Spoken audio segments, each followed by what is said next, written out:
اور بڑی حیرت کی بات تو یہ ہے کہ انسان اپنا برتھ ڈے مناتا ہے.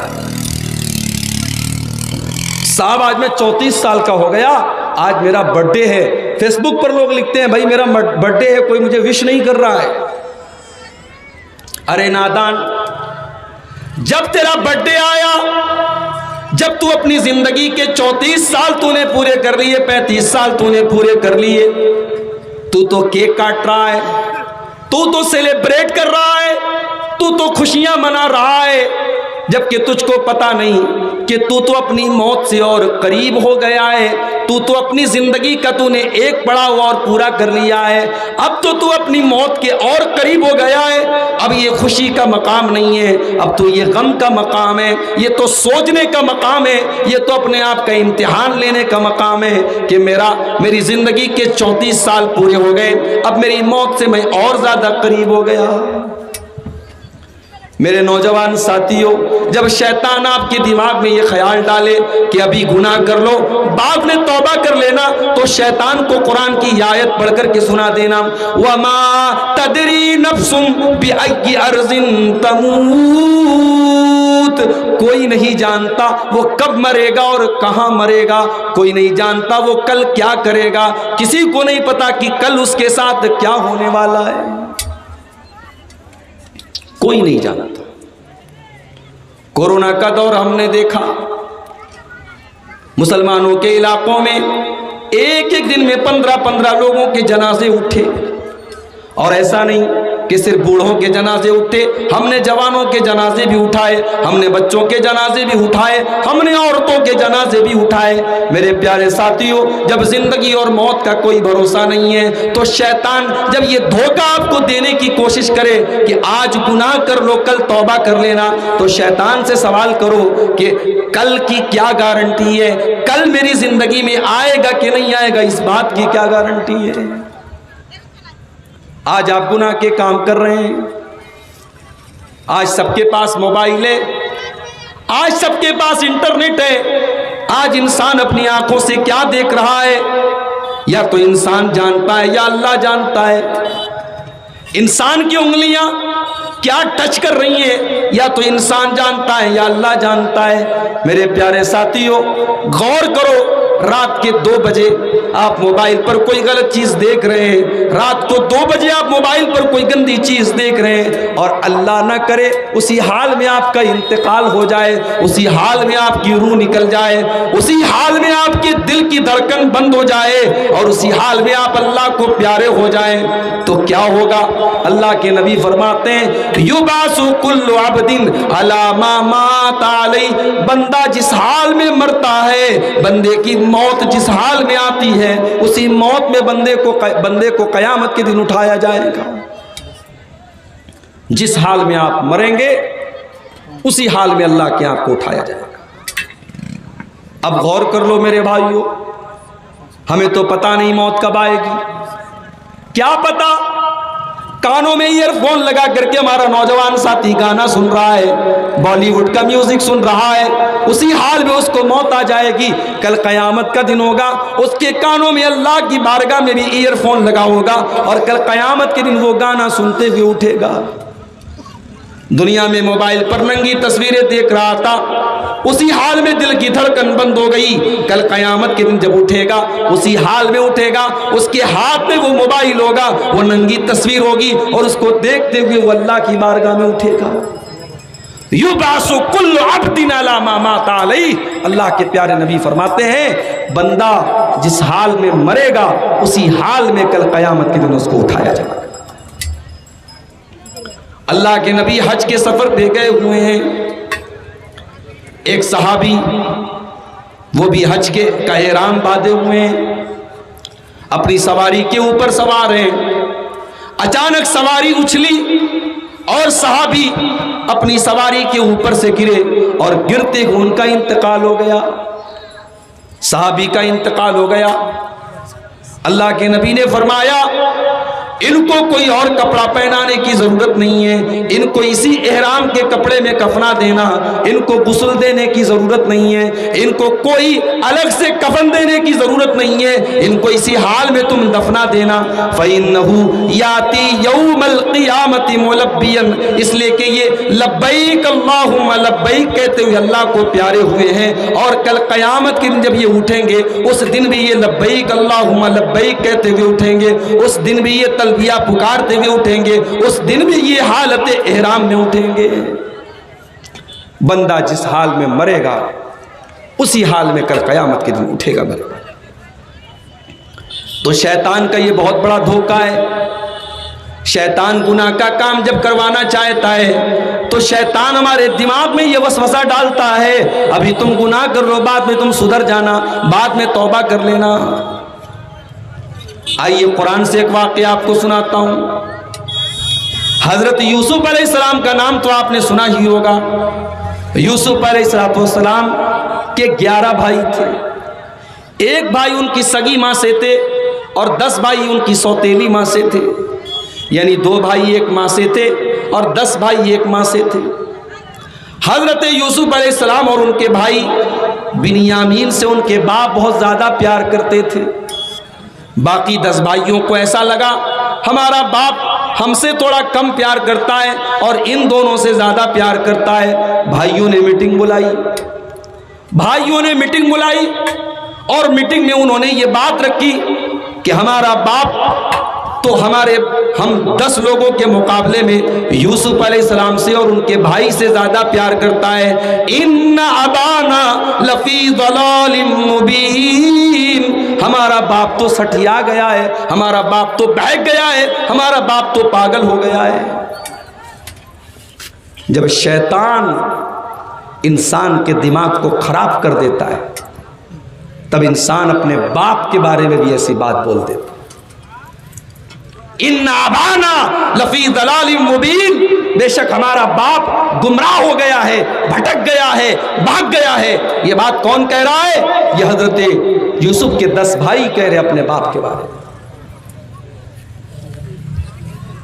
اس کے بعد وہ سب کہتے ہیں اقتلوا یوسف او اطرحوه ارضا یخل لکم وجہ ابیکم، ایک کام کرو، چلو ایک کام کرو، ہم یوسف کا مرڈر کر دیتے ہیں، یوسف کی ہتیا کر دیتے ہیں، یوسف کو ختم کر دیتے ہیں، یا یوسف کو کہیں ایسی جگہ چھوڑ کے چلے آتے ہیں جہاں سے وہ واپس نہ آ سکے۔ جب یوسف رہیں گے نہیں، جب بانس ہی نہیں رہے گا تو بانسری کیسے بجے گی؟ جب یوسف نہیں رہے گا تو ہمارے باپ صرف ہم سے پیار کریں گے۔ وَتَكُونُوا مِن بَعْدِهِ قَوْمًا صَالِحِينَ، اور بعد میں ہم توبہ کر لیں گے، بعد میں ہم نیک بن جائیں گے۔ تو شیطان کبھی کبھی یہ خیال بھی دل میں ڈالتا ہے کہ ابھی تم گناہ کا کام کر لو، بعد میں توبہ کر لینا، بعد میں نیک بن جانا۔ وہ بعد نہ کبھی آیا ہے نہ آئے گا میرے بھائیوں، اس لیے ہمیں اور آپ کو گناہ سے بچنا چاہیے۔ اب ایک سوال، واٹ از گناہ؟ گناہ کیا ہے؟ گناہ کی پریبھاشا کیا ہے؟ گناہ کس کو کہتے ہیں؟ آؤ اللہ کے رسول سے سوال کرتے ہیں، اللہ کے نبی سے پوچھتے ہیں گناہ کس کو کہتے ہیں۔ اللہ کے نبی کے پاس ایک صحابی آئے، اے اللہ کے نبی، نیکی کس چیز کا نام ہے اور گناہ کس چیز کا نام ہے؟ دیکھو صحابہ کا سوال بھی کتنا پیارا ہوتا تھا۔ ابھی آج میرے موبائل پر ایک صاحب کا کال آیا کہ حضرت آدم علیہ السلام دنیا میں جب آئے تو سب سے پہلے کون سا پھل کھایا؟ میں نے کہا بھائی صاحب آپ کو بڑی فرصت ہے کیا؟ آپ کو یہ جان کر کے کیا مل جائے گا کہ حضرت آدم نے سب سے پہلے کون سا پھل کھایا؟ کہا مولوی صاحب آپ کو جواب آتا ہے تو بتا دیجئے ورنہ چھوڑ دیجئے۔ میں نے کہا مجھے نہیں آتا۔ بولے مجھے آتا ہے، حضرت آدم نے سب سے پہلے انگور کھایا تھا۔ اس طریقے کے فالتو سوالات آج لوگ اپنے علماء سے کرتے ہیں۔ صحابہ کرام جب اللہ کے رسول سے سوال کرتے تھے، صحابہ کرام کے سوال کے اندر بھی ایک درد ہوتا تھا، ایک تڑپ ہوتی تھی، اپنی نجات کی فکر ہوتی تھی، اپنی آخرت کی فکر ہوتی تھی۔ سوال کیا ہے اللہ کے نبی، نیکی کس کو کہتے ہیں، گناہ کس کو کہتے ہیں؟ اللہ کے نبی نے فرمایا البر حسن الخلقی، نیکی اپنے اخلاق کو اچھا بنانے کا نام ہے۔ آپ پانچوں ٹائم کے نمازی ہیں، آپ رمضان کا روزہ بھی رکھتے ہیں، آپ اپنے مال کی زکوٰۃ بھی نکالتے ہیں، آپ نے حج بھی کر لیا، آپ نے عمرہ بھی کر لیا، لیکن آپ لوگوں سے جھوٹ بولتے ہیں، آپ وعدہ خلافی کرتے ہیں، آپ بے ایمانی کرتے ہیں، آپ اپنی زبان سے لوگوں کو تکلیف پہنچاتے ہیں۔ آپ نمازی ہیں، آپ روزے دار ہیں، آپ زکوٰۃ دینے والے ہیں، سب کچھ آپ کر رہے ہیں، لیکن اگر آپ کا اخلاق اچھا نہیں ہے، آپ کا کیریکٹر اچھا نہیں ہے، آپ کا چرتر اچھا نہیں ہے، تو آپ نیک نہیں ہیں، آپ شریعت کی نظر میں نیک نہیں ہیں، اچھے نہیں ہیں۔ کیوں؟ اللہ کے نبی نے فرمایا نیکی کیا ہے؟ اپنے اخلاق کو بہتر بنانے کا نام۔ اس کے بعد آپ نے فرمایا وَالْإِثْمُ مَا حَاكَ فِي صَدْرِكَ وَكَرِهْتَ أَن يَطَّلِعَ عَلَيْهِ النَّاسِ۔ اور اے میرے صحابی، تم نے پوچھا کہ گناہ کس کو کہتے ہیں، تو سن لو، گناہ کہتے ہیں اس کام کو جس کام کو کرنے کے ٹائم انسان کے دل میں بے چینی پیدا ہو۔ میرے پیارے ساتھیوں، بڑے غور سے سنیے گا، گناہ کی پریبھاشا اللہ کے نبی کر رہے ہیں، گناہ کا مطلب بتا رہے ہیں۔ گناہ اس کام کو کہتے ہیں جس کام کو کرنے کے ٹائم انسان کو بے چینی اور دل کے اندر ایک کھٹک محسوس ہو۔ وَكَرِهْتَ أَن يَطَّلِعَ عَلَيْهِ النَّاسِ، اور گناہ کا کام وہ کام ہے کہ انسان اس کو چھپا کر کے کرتا ہے، لوگوں کو پتہ نہ چل جائے، لوگوں سے چھپا کر کے کرتا ہے۔ کام وہی ہے، شوہر اپنی بیوی کے ساتھ بھی کرتا ہے، اور کام وہی ہے ایک فاحشہ عورت کے ساتھ بھی ایک انسان کرتا ہے۔ شوہر اپنی بیوی کے ساتھ وہ کام کر رہا ہے، دنیا کی نظر میں کوئی عیب نہیں ہے، کوئی گناہ نہیں ہے، انسان سکون اور اطمینان کے ساتھ اپنی جائز خواہشات کو پورا کر رہا ہے، اور اسی کام کو ناجائز طریقے سے پورا کرنے والا ڈر ڈر کے کرتا ہے، اس ڈر کے ساتھ کرتا ہے کہیں میرا ویڈیو لیک نہ ہو جائے، کہیں میرے بارے میں پتہ نہ چل جائے، کہیں میرے ہوٹل کے کمرے کے بارے میں کسی کو معلوم نہ ہو جائے۔ میرے پیارے ساتھیوں، گناہ کا کام اس کام کو کہتے ہیں جس کام کو کرنے کے ٹائم آپ کے دل میں بے چینی پیدا ہو، اور جس کام کو کرنے کے ٹائم آپ کو یہ ڈر ہو کہ لوگوں کو وہ کام پتہ نہ چل جائے۔ لیکن ایک بات یہاں پہ نوٹ کر لیجیے کہ گناہ کرنے کے ٹائم اگر دل میں بے چینی پیدا ہو رہی ہے تو یہ اس بات کی پہچان ہے کہ ابھی ایمان آپ کے دل میں موجود ہے، ابھی ایمان باقی ہے۔ جس دن گناہ کرنے کے باوجود آپ کے دل میں کوئی شرمندگی محسوس نہ ہو، آپ کو کوئی بے چینی محسوس نہ ہو، آپ کو دل میں کوئی کھٹک محسوس نہ ہو، اور گناہ کرنے کے بعد بھی آپ کو اچھا لگے، گناہ کرنے کے بعد بھی آپ کو فخر محسوس ہو، سمجھ جائیے کہ آپ کے دل سے ایمان جا چکا ہے، ایمان رخصت ہو چکا ہے، ایمان کا جنازہ آپ نے نکال دیا ہے، ایمان ختم ہو چکا ہے۔ اس لیے کہ جب تک دل کے اندر ایمان موجود ہے تب تک گناہ کرنے کے ٹائم انسان کے دل میں کھٹک رہتی ہے۔ گناہ کرنے کے ٹائم دل میں کھٹک کا ہونا یہ ایمان کی نشانی ہے۔